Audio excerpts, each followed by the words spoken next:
Well, thank you very much, everyone. This is a great honor.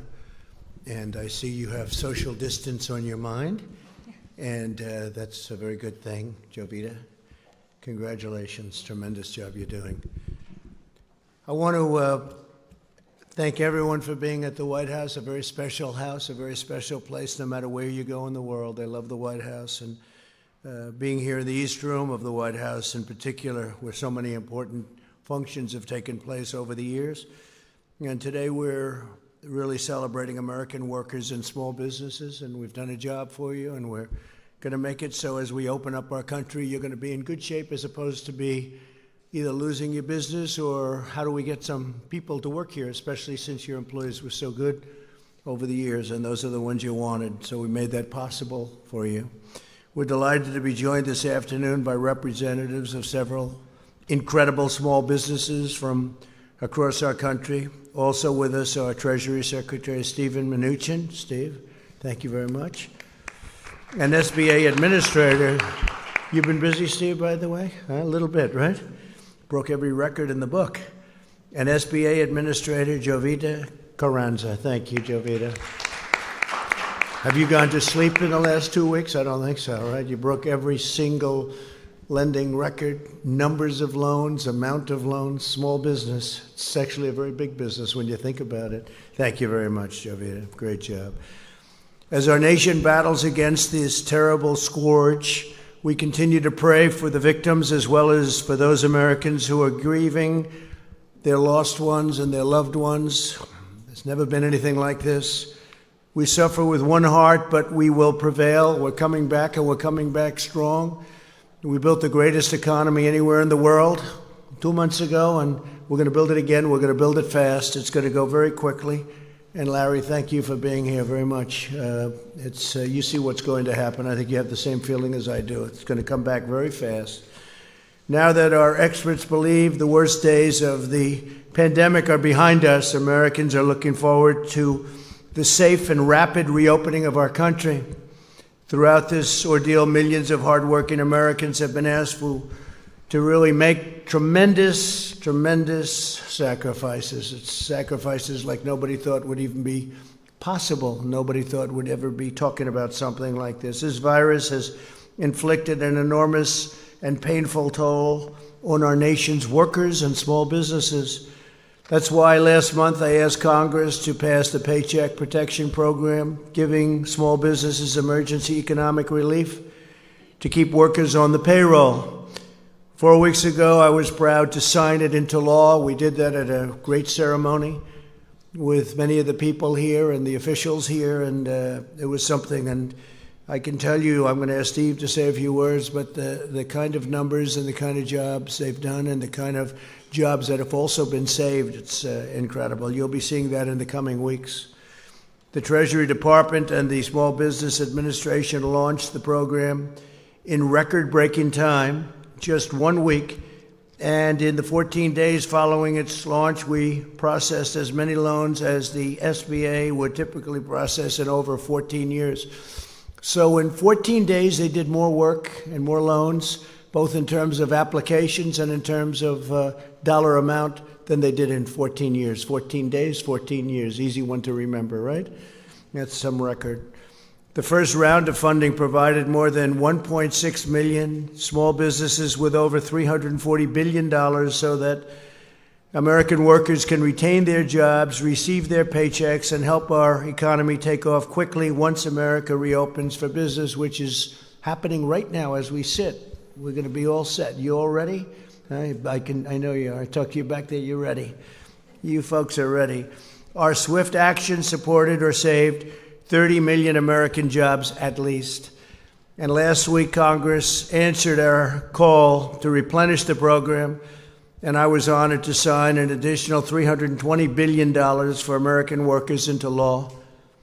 At least $60 billion are reserved for community financial institutions, including those that serve minority and distressed communities. And that's also, when you think, it's African American communities, it's Hispanic American communities, it's Asian American communities. We began accepting applications for the second round of funding yesterday. Demand is extraordinarily high, and there are already twice as many users accessing the system as on any day under the first round. And one of the things that the Secretary of the Treasury told me is that the amounts are much more loans at much smaller amounts. And we like to hear that because we're looking at the small amounts, the smaller businesses, and that's what we want. Nonetheless, we're processing loans at a pace never achieved before. In the first 24 hours of the second round of funding, we've handled over 30% more loans than any previous day of the program. So far, we've processed an amazing 450,000 loans totaling over $50 billion. That's in phase 2. That's incredible. Along with Administrator Carranza and Secretary Mnuchin, Ivanka has played an essential role in spearheading this important program. Incredible role. That's what she wants to do. She wants to help people. From the beginning of my administration, Ivanka has used her experience as an entrepreneur to fight for the American worker. She's created many jobs. That's what she did when she first came in. She just wanted people to be able to get jobs and job training. Went to the biggest companies anywhere in the world that are located in our country, and they would take hundreds of thousands of people and train them. And I think you got up to almost 15 million people, right? 15 million. She started off with a goal of 500,000. She wanted to get 500,000, and she is now on almost 15 million people. And I'd like to ask, if I might, Ivanka, to say a few words as to what's exactly happening today, what's happening over the next week, and what her views are for what's going to happen over the next period of time. It's going to be something I think it's going to be very special and bigger and better than anybody really understands. Let's see if I'm right about that. Ivanka, please.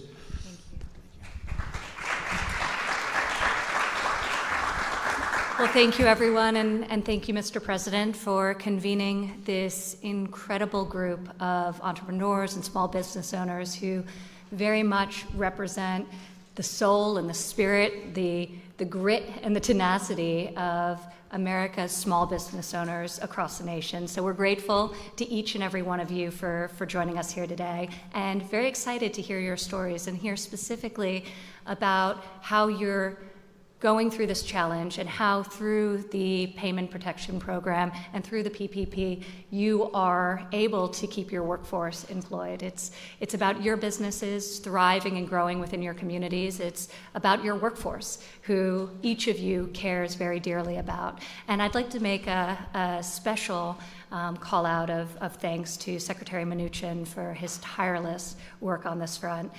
So if you'd like to come up and join us, we would appreciate that, Secretary. And SBA Administrator Carranza, thank you. You have been such a champion for America's small business. If you'd also like to come up and join us. And Larry Kudlow, thank you for all that you do in fighting for American workers. With that, I would like to kick us off by introducing Amy Wright to come up to the stage and share with us a little bit of her story. She has created an amazing business that stemmed from personal experience and very much her heart, and it's been an honor getting to know you, Amy, as you really embody the spirit of small businesses around this country. Amy, because of the PPP program, was able to rehire the 120 workers that she was forced to lay off. And now those workers, all of which have some form of disability, are able to bring cheer and bring comfort to your clients as you're serving them. So Amy, if you'd like to come up and share your story. And Michael, her great colleague, is here today as well, who could share his perspective. Thank you, Amy.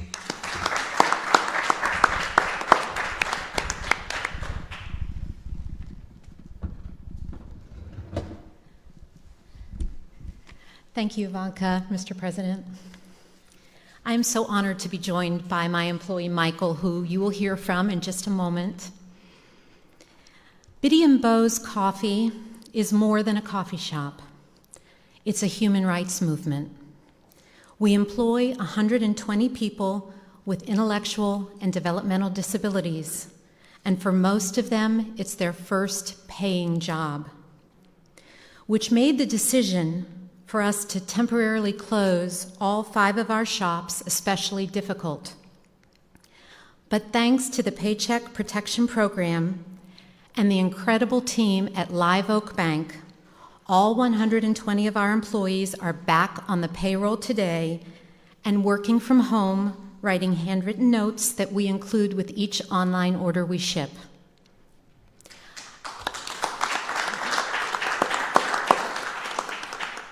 I know everyone is ready to return to normal, but I believe it's time for a new normal, one where people with disabilities are valued, especially in the workplace. As a recipient of the PPP loan, we will continue to take up the charge and help everyone, especially people with disabilities, pursue the American dream. And Michael, would you like to say? Sure. I just hope this thing isn't too big for me. So to you, President Trump and Ivanka, thanks a lot for inviting us. Thank you, Mr. President, for having us. I love my job, and I am excited about going back to work. At Bean Bros, we like to use the phrase called not broken. That means me and all my amazing coworkers are not broken, and we have lots to offer. I know the great country of the United States isn't broken either. So on behalf of myself, Megan, and Amy, and all the employees of Bean Bros, thank you for inviting us over. Thank you very much, Michael. You guys are our family. I love you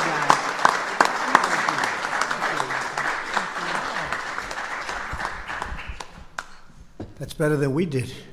Much better, Michael. You did a better job. Thank you very much. That's beautiful. Stick around. You get to hear the press ask some questions, and they'll probably be a little bit nicer if you're in the audience, right, Amy? That's pretty good. Also, I'd like to ask Tony Stafford, Chief, sort of the boss, I guess you could say, chef and founder. You're the boss, right? Wouldn't you say? Of Ford's Fish Shack. And I hear it's good stuff. How about explaining, please? Best? Oh, I'll have it. Be careful. Thank you. Come on up, please.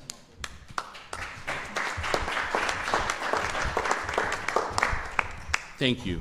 I'm here representing, well, thank you, first of all, for inviting Mark, my great employee, with us. We're here representing the restaurant industry, which has been really hurt hard by this with the closures and things like that, so I'll keep it brief. I'd first like to thank the President and the Vice President for leading us through that pandemic. It has devastated our restaurants. Over the last 6 weeks, my 3 restaurants have been devastated. Dining room closures, had to furlough over 100 people. That was an incredible hard phone call to make about 6 weeks ago and tell the employees I've never had to lay off a single employee that I just don't have a space for you.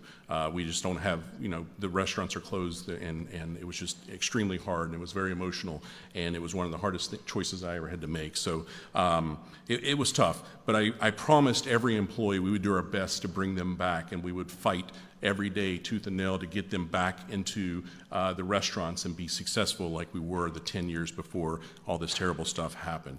And now with the help of the PPP loan and the success of the PPP loan that we were able to get, I'm going to be able to keep that promise and bring every one of those employees back. So thank you, Secretary Matucci. Thank you.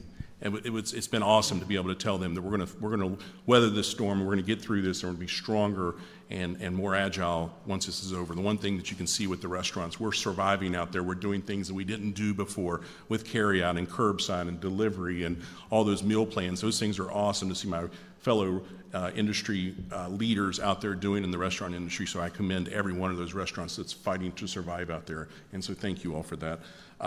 We will get through this. We will welcome our guests back, and once our state opens up, we'll welcome them back and thank them for their support through all this. I have amazing stories of guests coming into our restaurant the day after the closures to just give us tips, give us cash to give to our employees we had to furlough. So those great stories, that will not be forgotten from any of our guests. So thank you for that. And I look forward to the one day when all restaurants and all small businesses can reopen and be as successful as they were before. So thank you very much. Mark? Fantastic. Thank you. So my name is Mark Underwood. I am an employee of Ford's Fish Shack, so I am a living example of what your plan has done. I'm a husband, father of 5. My mother lives with me. And just listening to Tony talk about that day when the layoffs happened, it's a little emotional.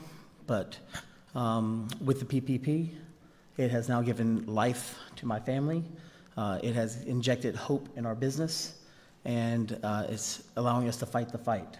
So I appreciate it from everybody on your team to help us get through this issue that we're going through. So thank you very much. Help you. Thank you. Is he a great chef or a good chef? He's a great chef.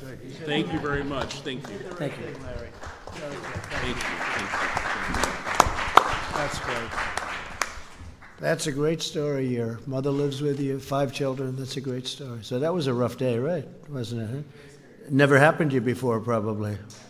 Yeah, happened to a lot of people. It never happened before. So, but we're bringing it all back. You know, there have been a couple of places that have opened, and I don't know if you saw this, Tony. They have some restaurants, and they have lines that are very long to get in. People want to be back. They want to come back. We're going to bring a country back. They want to get to work. And I know you were in that category very much, so it's great.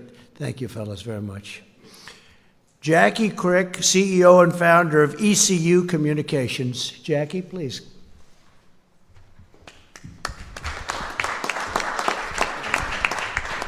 I'll move that down, Jackie. A little short.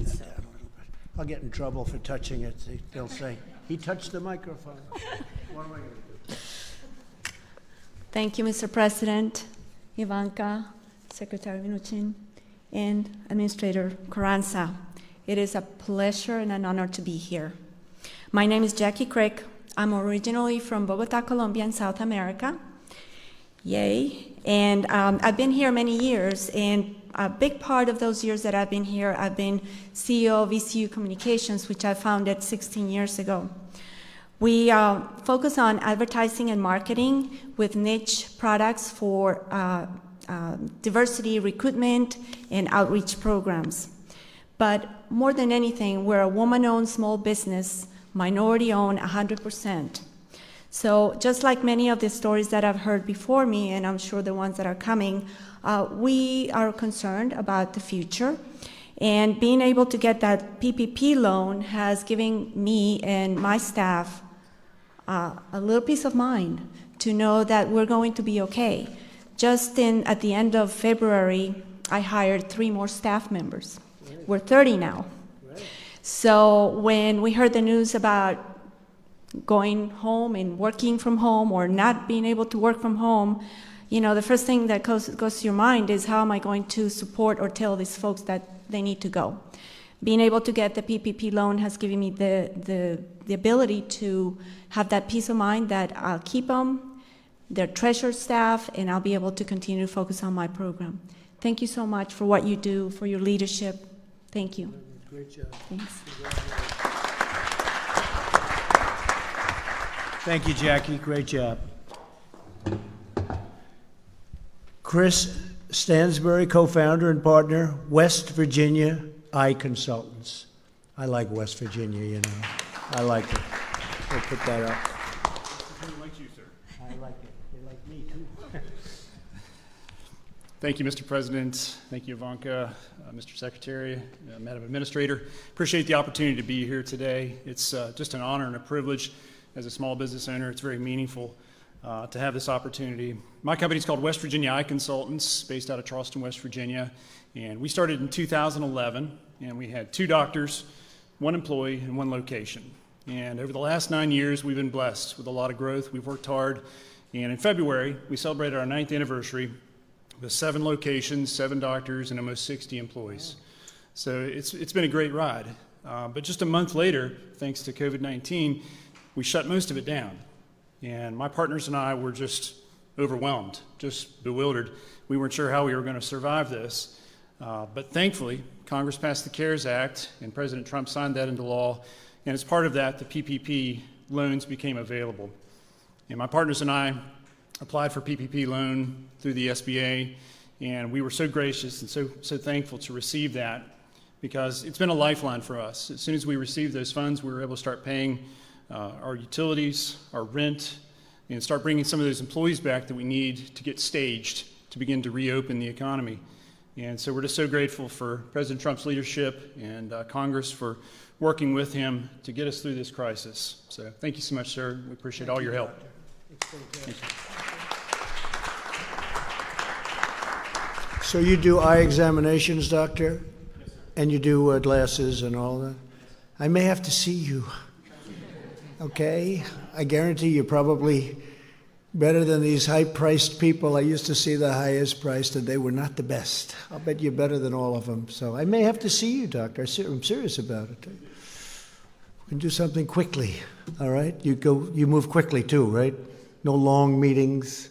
Good. I may have to see you, doctor. Thank you. Tissa Clark, President and CEO, J.D. Clark Professional Services. J.D. Clark. Hi. Come on up. Please.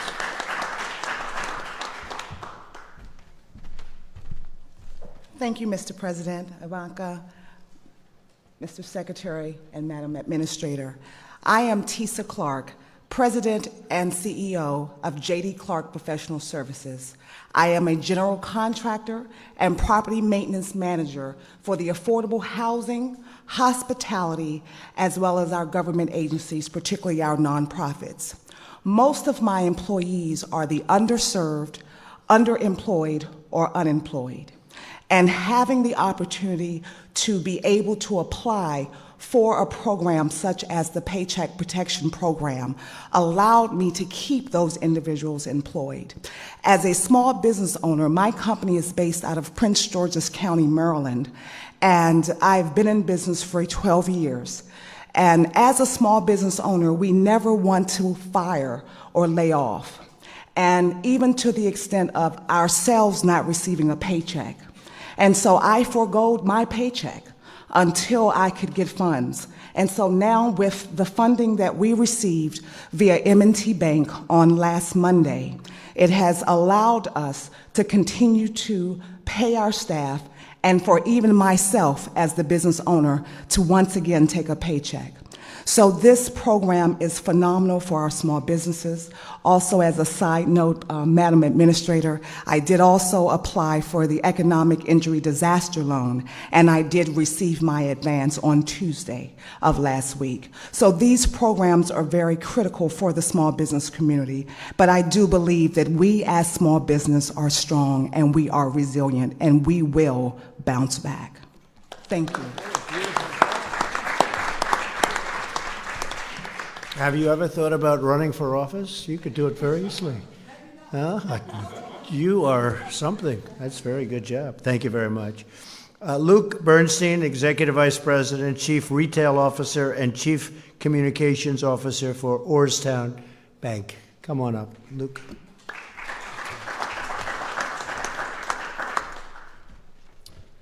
Thank you, Mr. President. Ivanka, Secretary Mnuchin, Administrator Carranza. I'm Luke Bernstein, proud to be here representing Orrstown Bank. I'm proud of our board, I'm proud of our entire team, and I'm proud of my fellow community bankers throughout the country who've rolled up their sleeves and worked tirelessly to help communities working around the clock and helping them gain access to paycheck protection funds.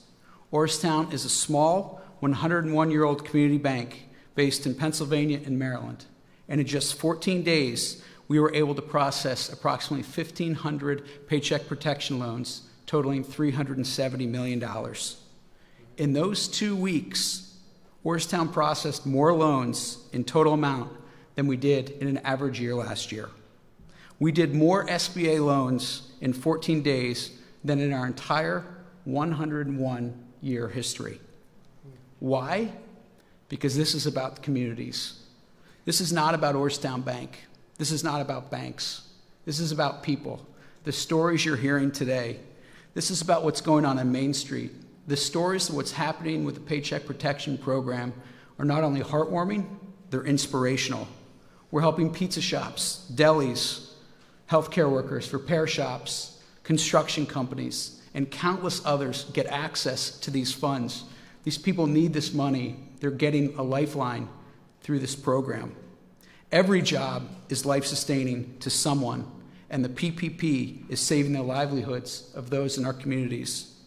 We want to thank you, Mr. President, for your leadership during this extraordinary and unprecedented time, and for partnering with community banks and Congress to help us and give us the opportunity to do what we do best, and that's serve our communities through the good times and the bad.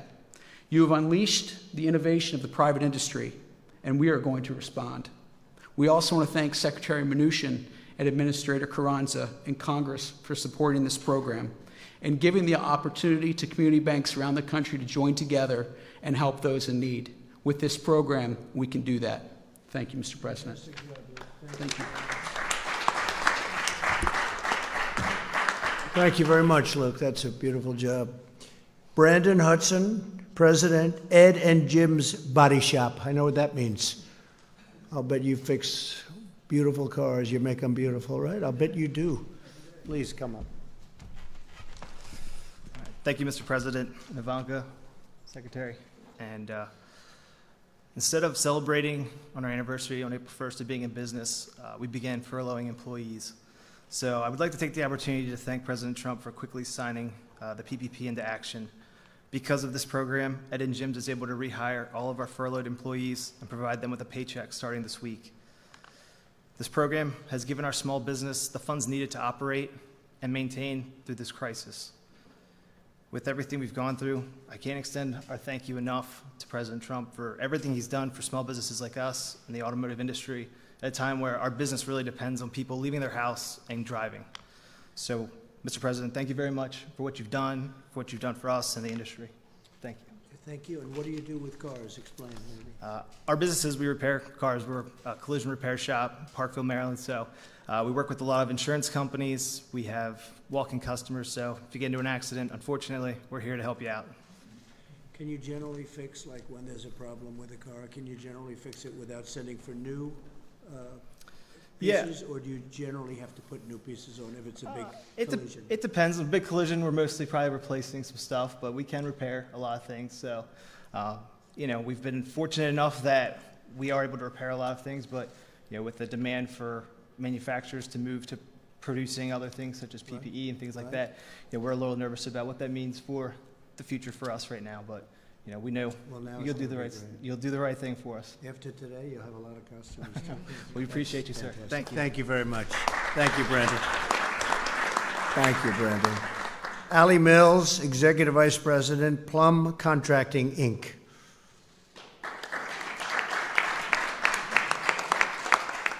Would you like to have, come on up here. He was so good. Put that mask on the way you had it. He was. Thank you, President Trump, Ivanka, Secretary, Madam Administrator. I am here representing the highway industry. Plum Contracting is a third-generation union highway and bridge contractor in Pittsburgh, Pennsylvania. With Pennsylvania's winter construction shutdowns, we have been left with little revenue coming into a new season. COVID-19 abruptly halted all highway work on March 16th in our state. With very little revenue at this point of the season, we were forced to sadly lay off a majority of our employees, about 125, which included trades and management. There were a lot of sleepless nights and fear of losing it all. The Payroll Protection Program was and remains the engine that is carrying our business through this shutdown. We wouldn't survive without it.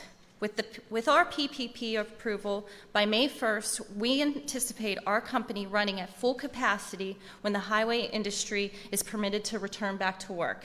We applaud you, Mr. President, for your interest in the welfare of America's small business and the American worker.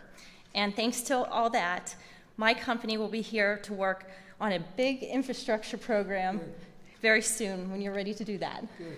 Thank you. Very much. Thank you.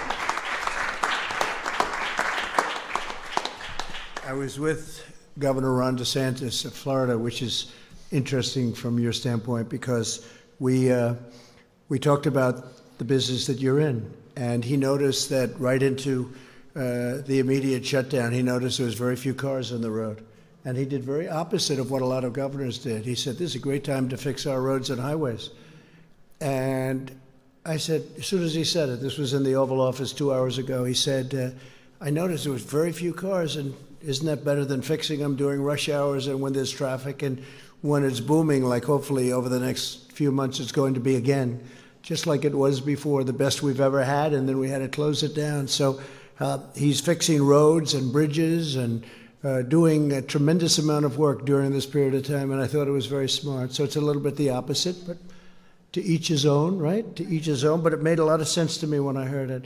I'd like to ask Secretary Mnuchin to come up and explain just a little bit about how well it's going, how the kind of numbers, the kind of records, to a point where there's never been anything like this, loans coming in, and how the loans are actually smaller than in phase one, and that makes us happy because that means smaller businesses, and that's where that's what we're looking at, that's what we're aiming at this time. Please, Steve. Thank you, Mr. President, and Ivanka, thank you for putting this together. Your stories are the stories of the 60 million American workers that are going to have the benefits of the close to $1 trillion that the President and Congress have invested in small business to protect you and put you back to work. That's over $650 billion in the PPP. That's over $300 billion in disaster loans, and that's over $20 billion of grants. And I know the press has commented on a lot of big companies that inappropriately took the money, and we've been very clear. We announced today that any loan over $2 million will have a full review for forgiveness before they're repaid, because this is the story of small business here. And I am so pleased to see how this is working. So thank you, Mr. President. I'd also just like to comment, we're going to be up to close to 120 million of direct deposits in checks for the economic impact payments. If you have not received it yet, please go to irs.gov, get my payment. We made some corrections to the website over the weekend. Please go on and check your payment. If you haven't received your payment, upload your information so we can get you the money.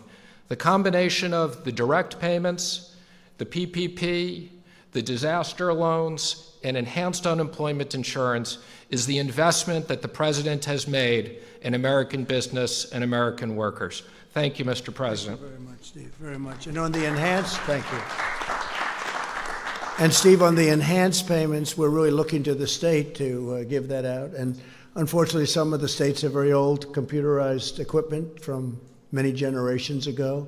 But they have the money to give out, and they'll give it out as it comes, and hopefully they'll be able to do the job. Some states have been very efficient, and others have had a hard time, but you'll work with the ones that have had a hard time. But we rely on the states, and we are relying on the states to get it out as quickly as they can, considering especially some of the equipment they have. Maybe now they'll be able to buy new equipment, right? When we get all finished, we'll have nice new computerized equipment so they can do it. With that, if you'd like to ask a few questions, I think this would be a good time, because with these incredible people, this is the media.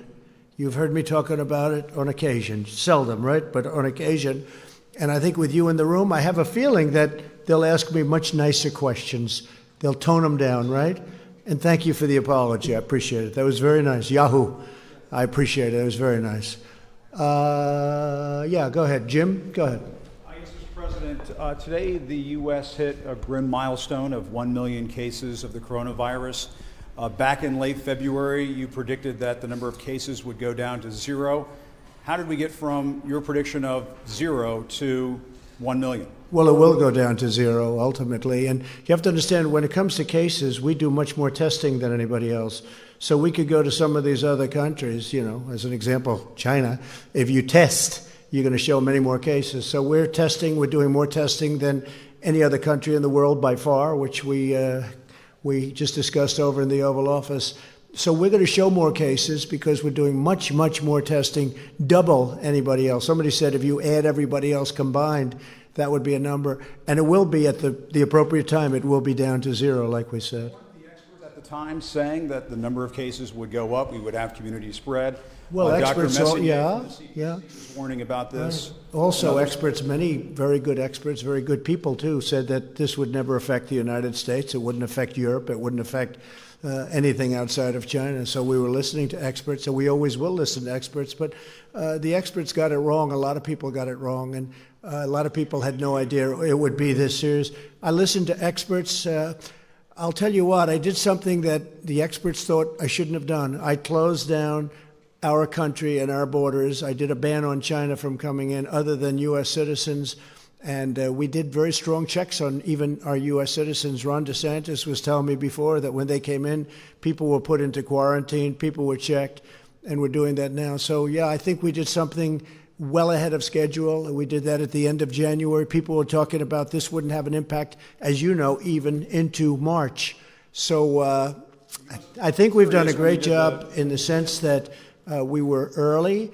I think by banning China, and banning people coming in who would have been very heavily infected, we probably saved hundreds of thousands of lives. So on that, I'm very proud. Yeah, please.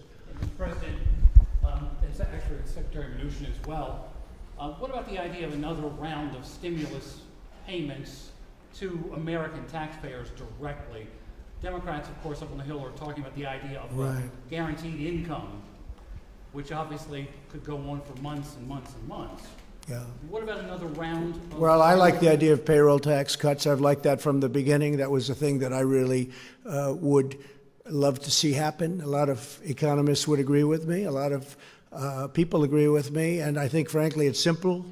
It's not the big distribution, and it would really be an incentive for people to come back to work and for employers to hire. The double tax on the company and also on the person. That's what I like. And something like that could happen. Also, I think you have to look, because a lot of people are talking, I assume your next question would be about states. And Steve and I talk about it, and I talk about it with Mitch and with Kevin and with everybody. And the problem with the states is we're not looking to recover 25 years of bad management and to give them the money that they lost. That's unfair to other states. Now, if it's COVID related, I guess we can talk about it.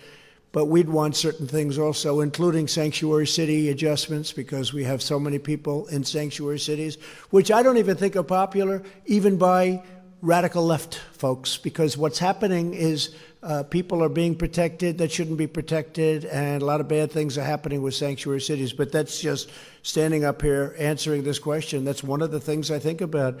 If we were going to do something for the states, I think they'd probably want something having to do with sanctuary cities, something having to do with other different points that we can discuss a little bit later on. Yeah, Jeff, go ahead, please. Mr. President, you're going to sign an executive order today about meat packaging plants.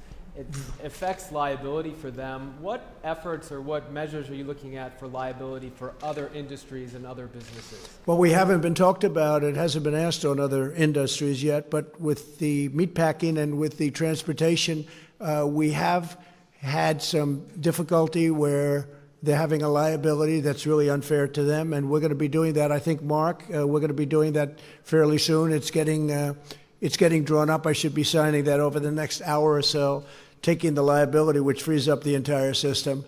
And I fully understand it. Not their fault. Yeah, please, go ahead. Thank you, Mr. President. No, over here first. Mr. President, I just want to go back to what we discussed a little earlier today. Are you considering asking airlines to test passengers on international but also domestic flights?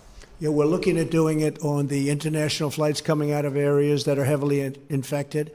As you know, Brazil is getting to that category. I think they're going to be okay. I hope they're going to be okay. He's a very good friend of mine, the president. But I think that we're going to look at it from the standpoint, I was discussing that with the governor of Florida, with Ron, a little while ago. So we're going to be looking at that coming in from other countries, frankly, but South America seems to be one that's talked about because they have so much business going into Florida. With all of that being said, Florida's done incredibly well, and they're starting to open up very rapidly. But we will be looking into that in the very near future. We're looking at it very strongly. And the airlines would have this responsibility? Either the airlines or government, one or the other. We're working with the airlines. Maybe it's a combination of both. Kristen, go ahead. Thank you, Mr. President. Some health experts say the U.S. needs 5 million tests per day by June in order to safely reopen. You unveiled a plan yesterday that will increase testing, but not by that much. Why not? And can you get to that benchmark? Well, it will increase it, and it'll increase it by much more than that in the very near future. We're way ahead of everyone on testing. We haven't been given the press in terms of, I think, fairness of the press, but that's okay, and that's why I appreciated the statement before by Yahoo. We are way ahead on testing. We are the best in the world on testing. We've tested much more than anybody else, ×2. or every country combined. We've tested more than every country combined, and they keep talking about South Korea, and I'm very friendly, as you know, with President Moon, who just had a great victory, a new victory, as we're very happy about. But he will tell you how well the United States has done on testing, and he told me that very strongly. The quality of our test is the best, and the number is the best.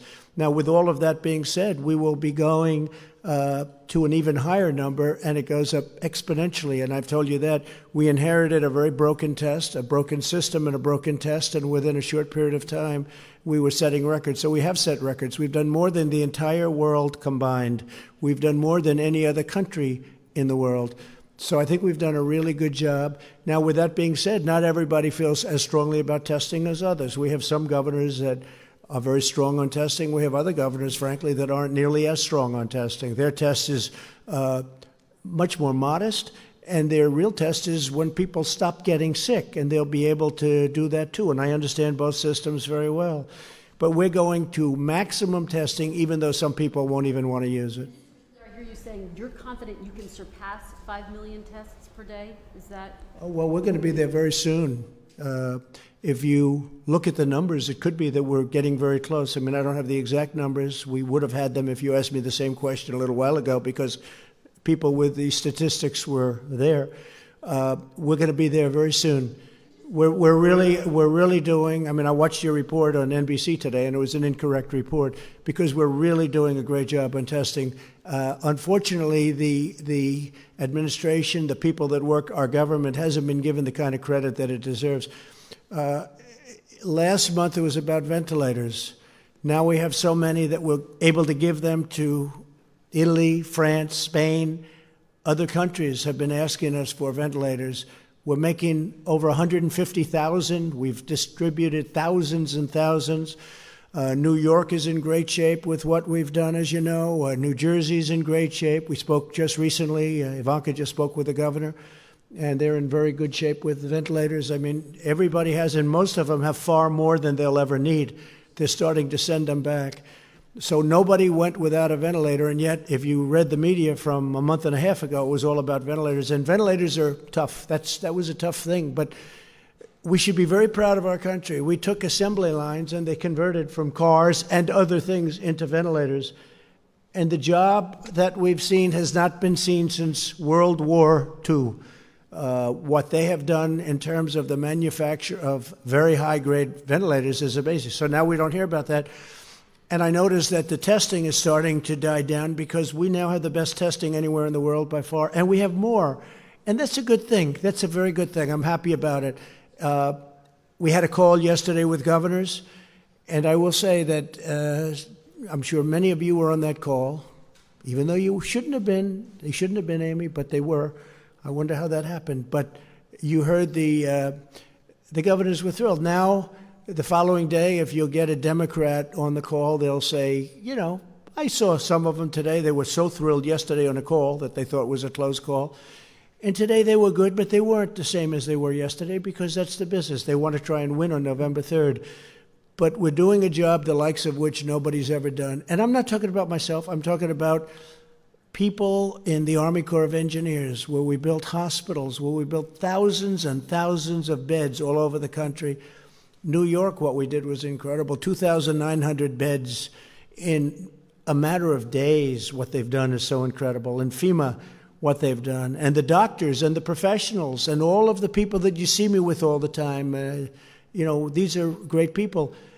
And they've really done a great job. And now our country's opening up again, and I think it's going to be very, very successful. I think that, I mean, Larry is here.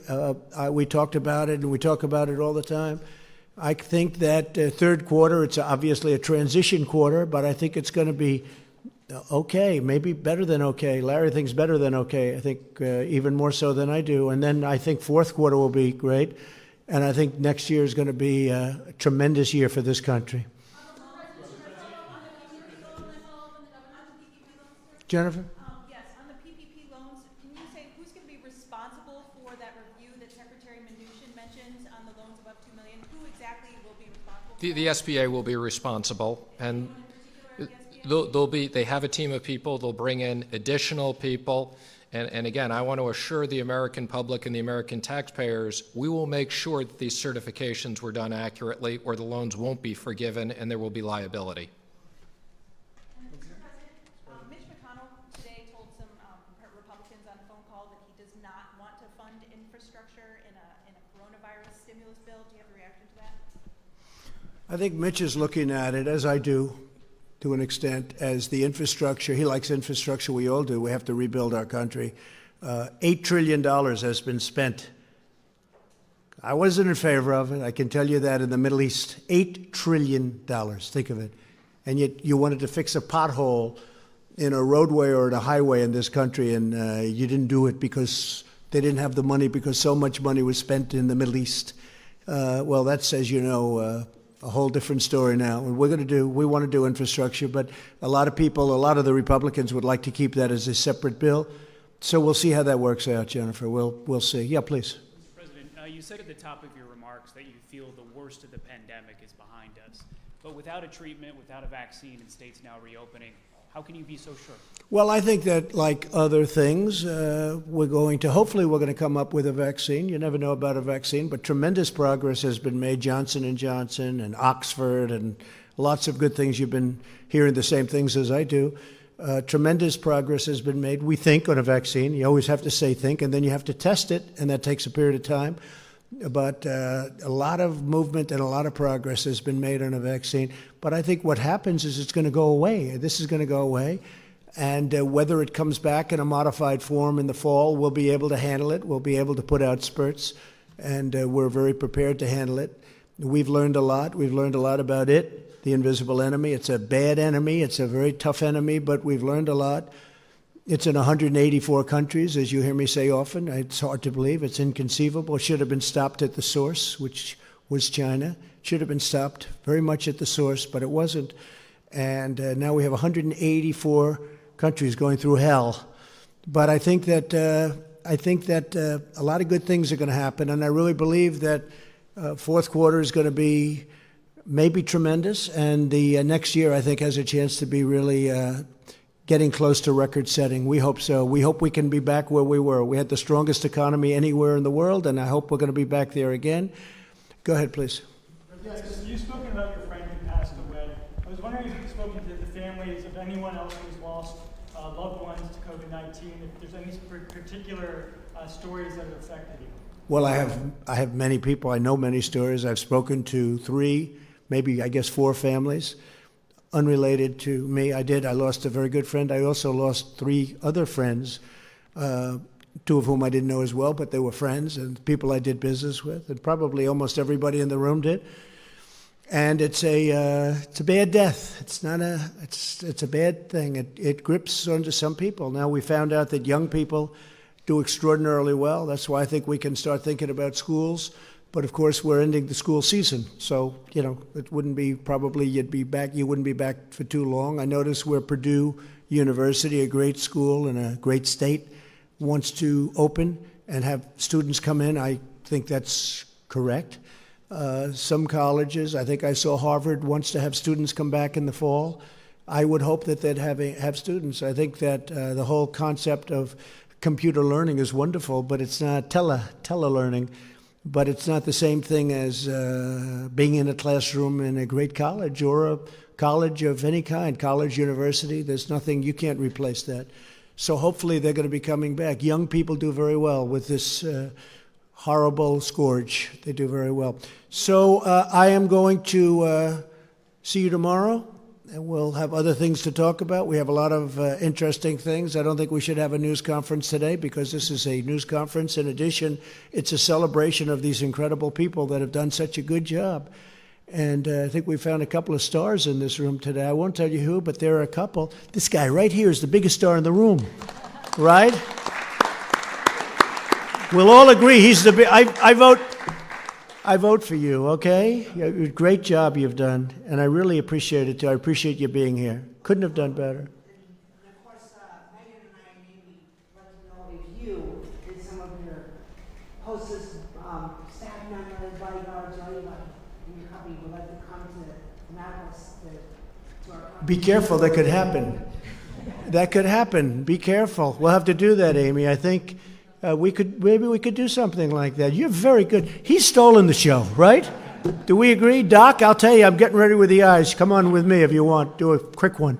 Want to save a lot of time. We need time. We're opening up the country, Doc, so we need a little time. We can't spend too much. I don't want to spend 2.5 hours at an eye doctor, right? Okay, so we'll think about that. We want to do that. I want to thank everybody, in particular, Jovita. I want to thank you very much. And Steve, you're working. I can call Steve at any time. I can call him at 2 in the morning, 6 in the morning. It doesn't make any difference. I say, did I wake you? The answer is always no. He's doing a great job. We're proud of him. And everybody is, everybody. Our government, we have to be proud of our government, and we have to be proud of our country. These are really terrific people. We're going through a period of time, the likes of which we've never seen in this country before. Certainly, even if you go back into 1917, it was the worst of all time, but it was also not as bad here. It was very bad. It was very rough. It was a bad one, but it wasn't quite like what we're going through right now. And it's because of the amazing, when you look at how contagious this is, where people literally just being in the same area with other people, it catches. So I'm very proud of this country, I have to say. I'm very proud to be your president, and I'm very proud of this country. Thank you very much, everybody. Thank you.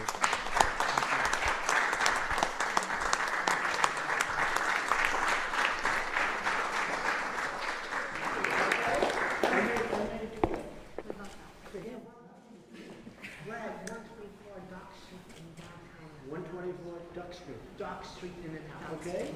Get it ready.